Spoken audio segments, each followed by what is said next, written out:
waktunya sudah pas, ia lalu menghujamkan tombak ke arah babi perusak itu dan tepat mengenai lambungnya, teman. Hatinya merasa senang bukan main. Namun saat ia berjalan mendekat, babi tersebut tiba-tiba berlari menuju ke semak-semak.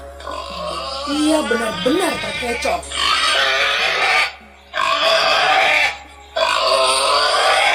Sang Maima kemudian berlari mencari hewan itu, teman, karena tombaknya ikut terbawa. Sialnya, ia hanya bisa menemukan gagangnya saja. Sementara itu, tombaknya terbawa oleh babi hutan yang berlari kian menjauh. Laki-laki itu merasa sangat kalut, teman. Pasalnya nih ya, abangnya pasti marah sekali kalau tahu tombak warisan tersebut hilang. Meskipun sudah mencari ke sana kemari, ia akhirnya pasrah dan pulang dengan tangan hampa. Ia tidak menemukan tombak itu.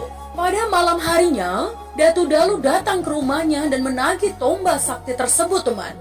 Apakah kau sudah selesai memakai tombak itu? Aku mau mengambilnya sekarang untuk berburu besok, katanya, teman. Aduh bang, maaf sekali bang. Tak bisa aku kembalikan sekarang bang. Mata tombaknya tertancap ke lambung babi yang entah menghilang kemana. Nantilah ya bang, aku cari lagi babinya. Sayangnya, teman, Dalu sudah terlanjur marah. Ia tidak mau tahu, pokoknya tombak tersebut harus segera kembali.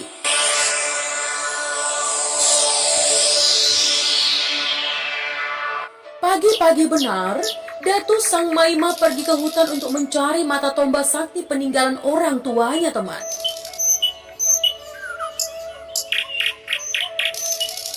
Hal itu dilakukannya karena dirinya tidak ingin keributannya dengan abangnya semakin besar. Ia menelusuri jejak babi hutan tersebut. Akhirnya sampailah ia di tengah hutan dan berdiri di sebuah lubang besar mirip goa, teman. Laki-laki tersebut dengan hati-hati masuk ke dalam.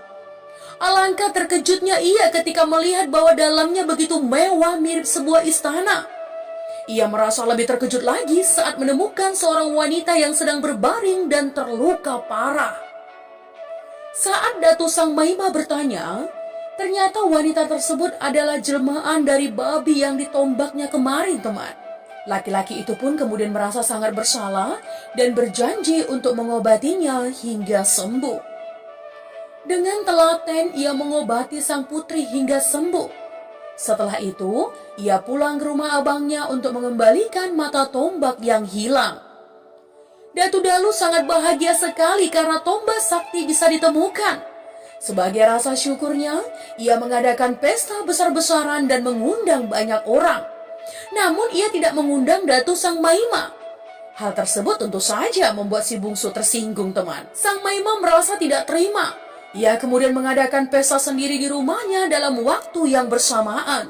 Ia bahkan mengadakan pertunjukan dengan mengundang seorang wanita cantik dan dihiasi dengan bulu burung sehingga menyerupai burung erga. Pertunjukan tersebut rupanya menarik perhatian banyak orang sehingga banyak yang datang ke rumahnya.